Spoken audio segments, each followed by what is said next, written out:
It's midnight and you're watching Nightline with me, Raymond Go. The headlines.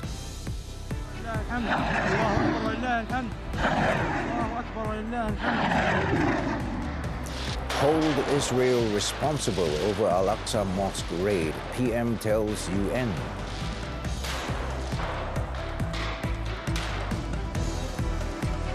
And Perkeso Prisons Department collaborate to provide former convicts jobs.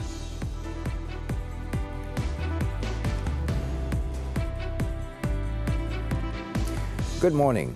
Malaysia has condemned the attack by the Israeli forces against the Palestinians inside the Al-Aqsa Mosque, which took place during the Muslim holy month of Ramadan.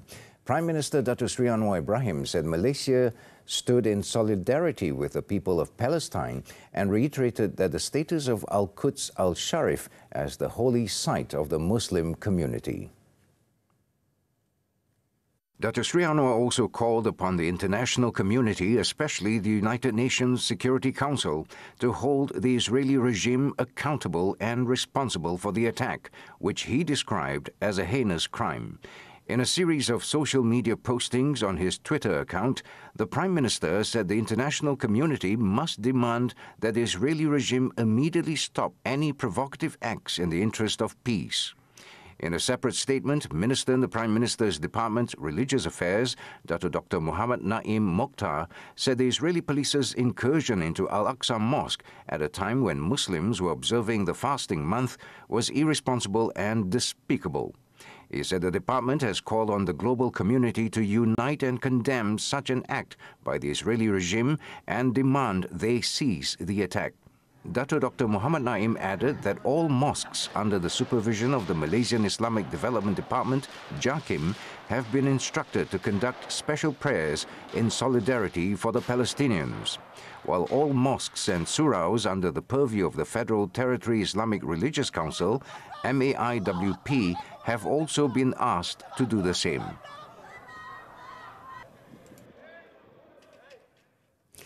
In the meantime, Israeli forces stormed Al-Aqsa Mosque and targeted Palestinians worshipping inside for the second time on Wednesday in Jerusalem, despite global appeals to ease tensions.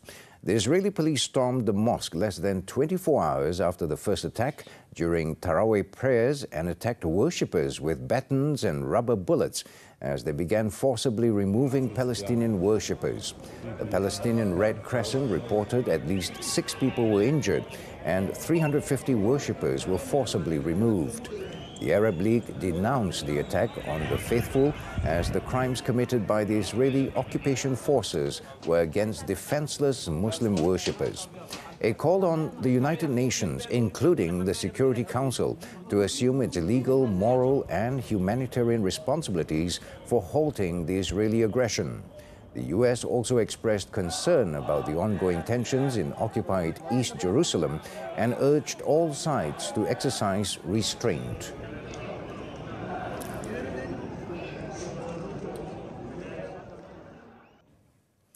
Datuk Seri Anwar Ibrahim said dependence on middlemen should be reduced in an effort to control the prices of goods in the country. Speaking to the media at the Agro Rahmah sales program at the Precinct 3 Ramadan Bazaar in Putrajaya on Thursday, the Prime Minister said the prices of goods could be more affordable for the people if middlemen took only reasonable profits. Jadi kalau kita tengok, kalau sayur itu jauh lebih murah kerana tidak melalui orang tengah dengan keuntungan berlebihan. Jadi tengok harga ni betul-betul jauh lebih rendah daripada pasar biasa. Begitu juga harga barang-barang yang lain, makanan lain, yang buah-buahan, ikan, udang dan sebagainya. When asked about the government's initiatives to check the problem of middlemen, Dr. Sri Anwar said the establishment of Pasar Tani and the Agro Rahmah sales programs were among the approaches taken to control the prices of goods.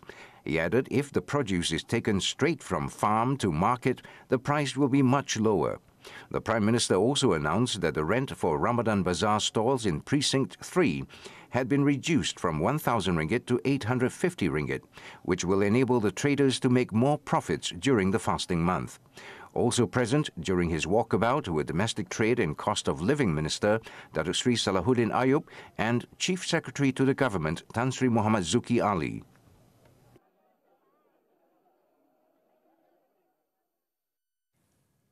The Human Resources Ministry is targeting a total of 15,000 former prisoners, Henry Gurney School inmates and convicts due for release soon to be given employment this year.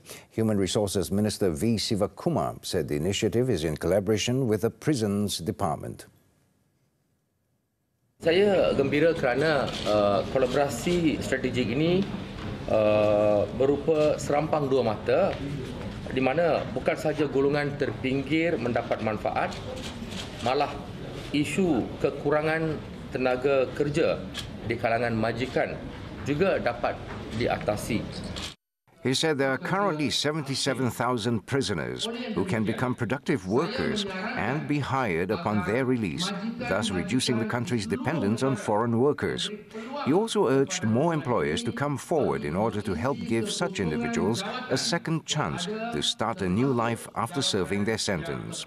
He said this at a press conference after the signing of a note of collaboration between the Social Security Organization, SOCSO, and Prisons Department at Wisma Pekeso on Thursday. Sivakumar said that from 2021 until last month, a total of 588 prisoners, ex-prisoners and inmates of Henry Gurney School had received job offers through initiatives such as the Free Inmates License Placement Program and Re-Entry at My Future Jobs Program. The number comprised 409 ex-prisoners, 44 parolees and persons under supervision, while the rest involved inmates of Henry Gurney School. Legal firm Messrs. Shafi & Co. has been told to submit an official application directly to the Malaysian Anti-Corruption Commission, MACC, if they wish to obtain the results of its probe on Judge Datuk Muhammad Nazlan Ghazali. According to Minister in the Prime Minister's Department for Law and Institutional Reform, Datuk Sri Azalina Othman Said, any matters related to the issue was under the jurisdiction of the judiciary. In a statement on Thursday, Datuk Sri Azalina said that she had provided an oral response in the Dewan Rakyat on February 23rd to the question raised by the Tenggara and Tasik Lugo MPs over the leaked MACC investigations into the case. She also said that through a letter dated February 21st, MACC had submitted a report to Chief Justice Tun Tengku Maimun Tuan Mat regarding a breach of the Judges Code of Ethics 2009 by Datuk Muhammad Nazlan. She added that she had also informed the Dewan Rakyat that the matter was subjected to the decision of the Chief Justice in accordance with clauses 3 and 3A of Article 125 of the Federal Constitution. Datuk Sri Azalina said her reply to the legal firm's letter was in line with her answer in the Dewan Rakyat and the facts that she was aware of on this matter in carrying out her responsibilities as a Member of Parliament administration. The Dewan Negara on Thursday approved the Sexual Offences Against Children Amendment Bill 2023, which aims to better protect children against all forms of sexual exploitation and abuse. 10 senators spoke during the debate on the bill, which was passed by a voice vote after it was tabled for its third reading by Minister in the Prime Minister's Department for Law and Institutional Reform, Datuk Sri Azalina Othman Said. Saya mohon memaklumkan bahawa Rang Undang-Undang bernama 1 Akta untuk meminda Akta Kesalahan Seksual terhadap Kanak-kanak 2017 telah ditimbangkan dalam jawatankuasa dan dipersetujui tanpa pindaan. Saya mencadangkan iaitu Rang Undang-Undang ini dibacakan kali yang ketiga dan diluluskan sekarang. Minta sokongan. Earlier, when tabling the bill, Datuk Sri Azalina said the proposed law would replace the term child pornography with child abuse sexual material in the Parent Act.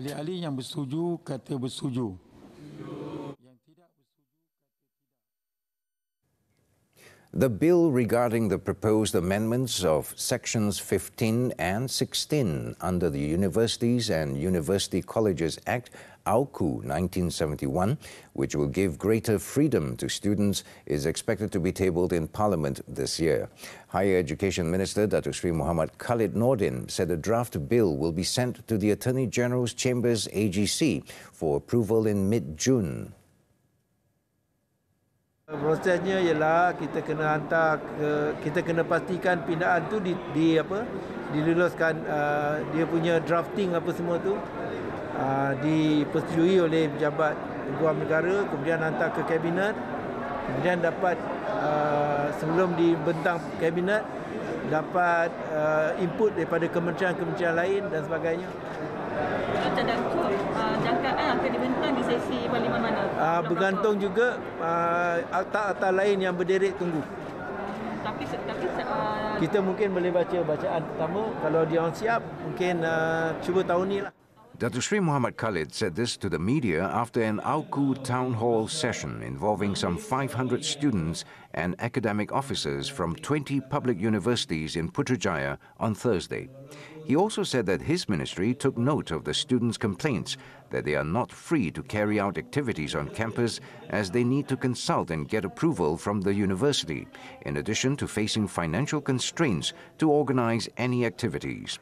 Datuk Sri Muhammad Khalid added that if the amendments to the AUKU are implemented, the government will also amend the University Technology Mara UITM Act.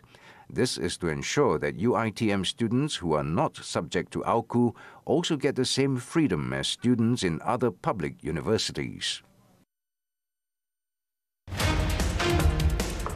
Special EPF withdrawals. Why should contributors avoid this? Running out of funds? What's the remedy for low retirement savings? With lingering global economic uncertainty, how to ensure better EPF dividends for 2023. Money Matters with EPF CEO Datuk Sri Amir Hamzah Azizan this Saturday at 5 p.m. only on TV3. Two more companies from China are exploring investment opportunities in the Automotive High Technology Valley, or AHTV Vehicle Hub in Tanjung Malim, Perak, where Zhejiang Geely Holding Group Company Limited, or Geely, is investing 30 billion ringgit. Science, Technology and Innovation Minister Chang Lee Kang said this came about following the recent visit by Prime Minister Datuk Sri Anwar Ibrahim to the Republic, which resulted in a total of 170 billion ringgit in investment commitments from businesses in the country. He said China Harmony Auto Holding Limited and GAC Ion New Energy Automobile Company Limited have expressed interest in producing energy vehicle EVs in Malaysia for the Southeast Asian market. Representatives from the two companies are expected to arrive in Malaysia on Saturday, while a number of EV producers have also expressed a similar interest. So by Geely coming in and with other EV companies that are very interested to invest in Malaysia, I think that would help us to build a complete ecosystem, and I'm very convinced that by 2040 we would be able to achieve the target of 38% EV on the road. The AHTV, which spans 1,000 acres, will cover an extensive automotive and mobility solutions value chain, from a fully fledged high-technology global research and development center to a manufacturing cluster, and supporting services and associated ecosystem for a new energy vehicle industry in Malaysia.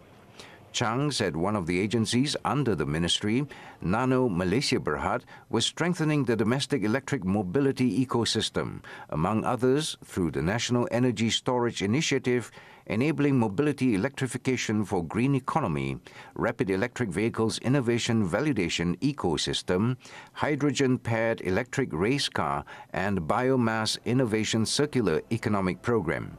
He said another investment from China under the ministry's purview is a data center in Sedenak, Johor, where DC Science Company Limited is investing $600 million in the facility.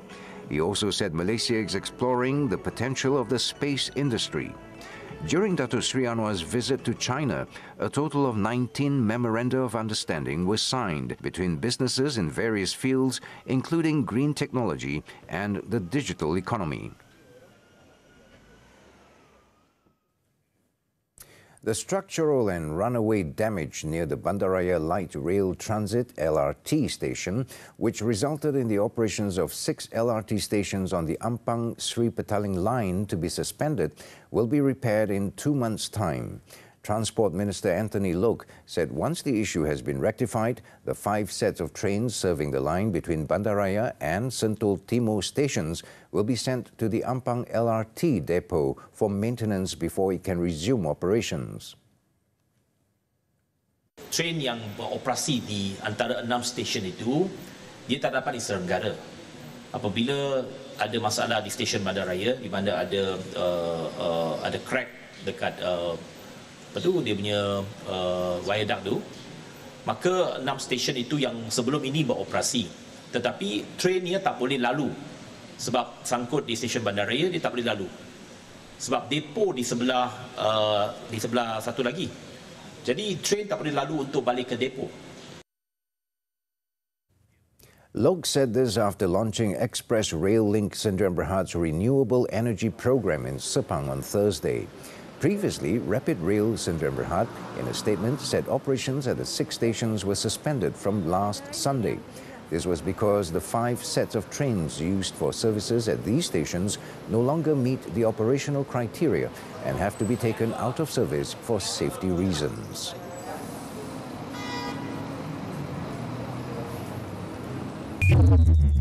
Meanwhile, Loke said the frequency of domestic flights in conjunction with the Aidilfitri celebration will be increased, including for routes to Sabah and Sarawak, apart from using larger aircraft to accommodate demand. Banyak penerbangan tambahan telah pun diluruskan dan Malaysia Airlines juga akan menggunakan pesawat wide body untuk penerbangan balik ke Sabah dan Sarawak. Maka kapasiti penerbangan akan tambah, kapasiti tempat duduk akan bertambah. Jadi apabila kapasiti bertambah, sudah tentu harga average itu akan menurun. Jadi itu pendekatan yang kita guna pakai. The Transport Minister also said that the Malaysian Aviation Commission, MAVCOM, had informed the Transport Ministry at Wednesday's cabinet meeting about the approval of the increase in flights. Loke added that the implementation of fixed prices for flights would also be done. Further announcements on the matter would be made soon. The sense of belonging plays an important role in a person's mental and spiritual development. It can also act as a protective barrier against the fears of being the odd one. As Malaysia is known to be a multilingual and diversified country, people often forget that even the simple act of having a conversation can be an anxious experience for those who are hearing impaired. In conjunction with World Health Day, Noreen Razmin takes a dive into the world of the hearing impaired community in Malaysia.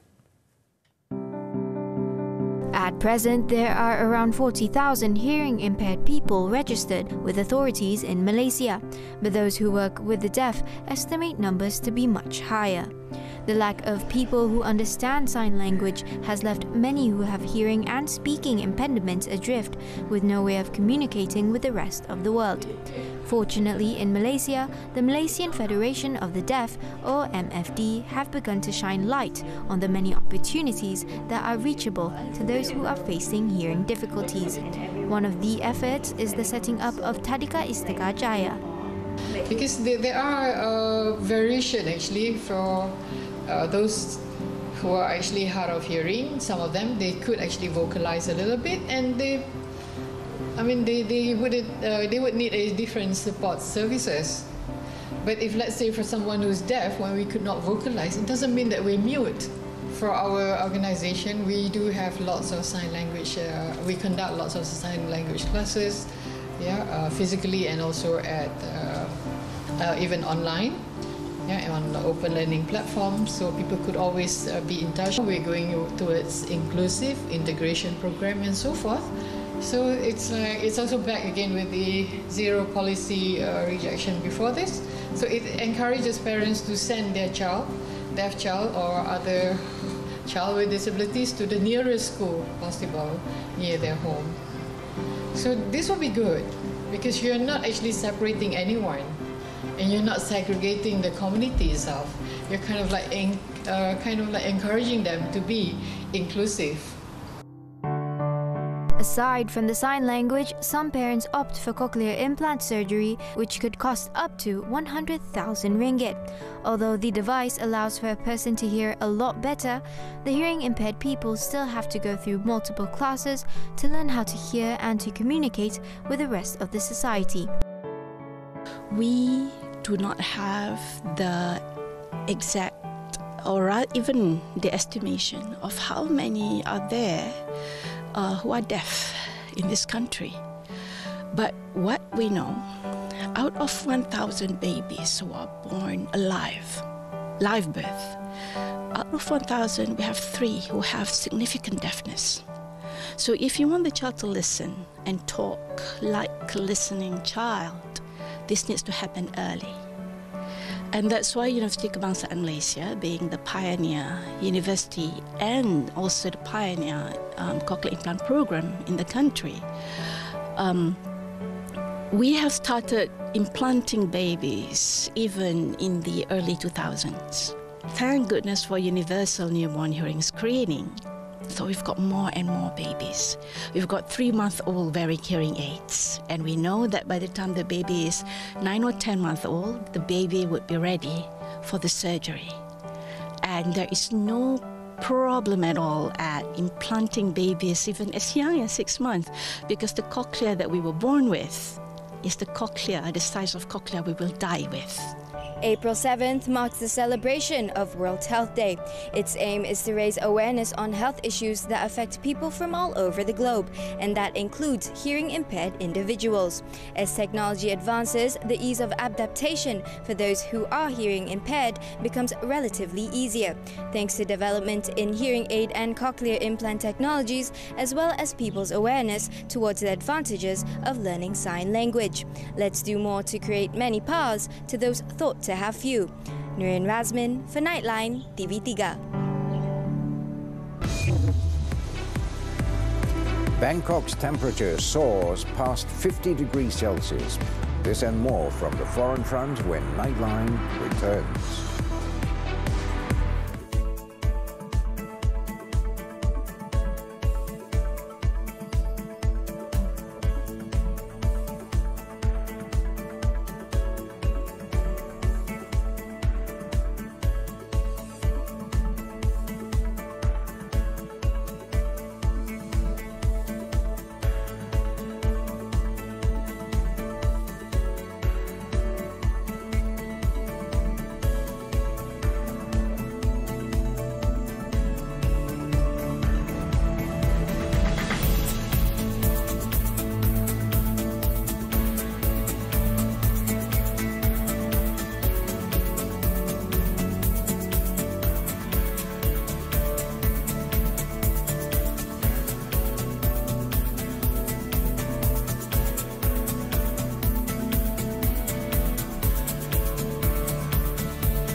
Hottest area of Thailand on Thursday with a heat index of 50.2 degrees Celsius. According to the Thai Meteorological Department, the capital's southeastern Bang Na district topped the forecasted 5 hottest places in the country as hot season gripped Thailand. Second hottest was Chonburi's Lime Chabang at 49.4 degrees Celsius, followed by Phuket, 47.9 degrees Celsius. The heat index, also known as the felt air temperature, is a measure of temperature and humidity combined. The dangers of heat stroke during Thailand's hot season were underlined last week when political tycoon Chonsawat Azaham died of the condition aged 54. The department also issued a severe weather warning for Upper Thailand, forecasting isolated thunderstorms, strong wind and hailstorms from Thursday to Sunday.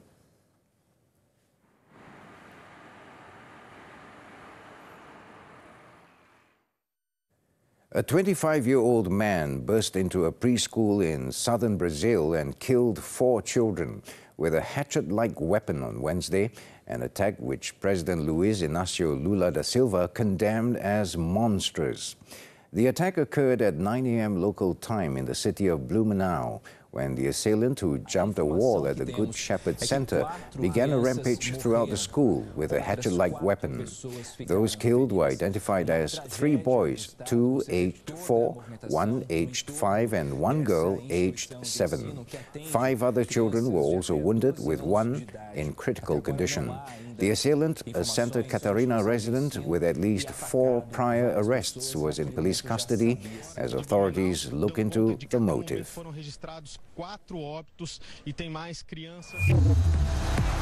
Leipzig joins Stuttgart.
RB Leipzig booked their spot in the semi-finals after a late drama led to a 2-0 victory over Borussia Dortmund.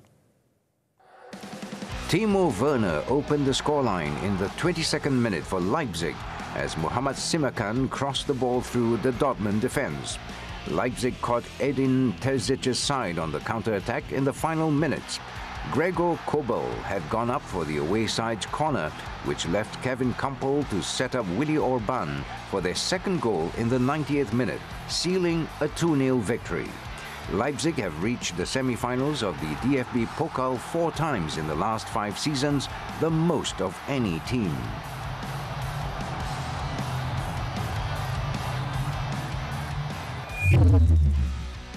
In another match, Stuttgart claimed a spot in the last 4 after a 1-0 win at Nuremberg. Stuttgart's winner came 7 minutes from time through substitute Enzo Mio's calm finish. The score might have been greater if not for goalkeeper Peter Jensen, who made several important saves for the home side. Stuttgart will learn the identity of their last 4 opponents on Sunday as they reach the semi-finals for the first time in 7 years.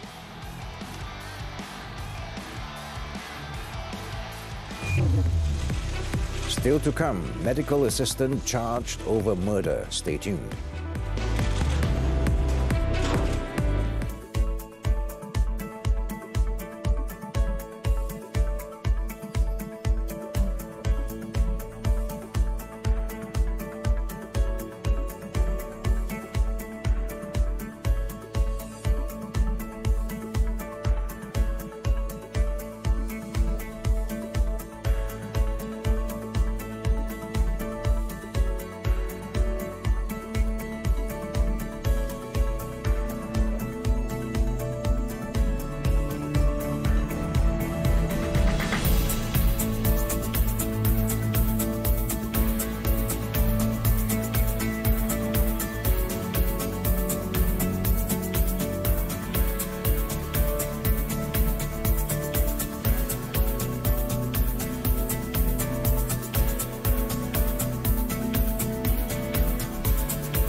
Welcome back. In Perak, a medical assistant was charged at the Ipoh Magistrates Court with murdering his 6-month-old baby boy last month. 30-year-old Zahrul Ashrik Zulkafli only nodded when the charge was read to him before Magistrate Jessica Dimas. No plea was recorded from the accused as the case was under the purview of the High Court. According to the charge sheet, the man allegedly murdered his son, Muhammad Zaki Ashraf, at his home in Kampong Kepayang, Fair Park on March 17th. The offence under the Penal Code carries the mandatory death penalty upon conviction. It was believed that the victim had been physically abused based on the injuries found on his body. The court fixed June 12th for mention, pending the chemist and post-mortem reports.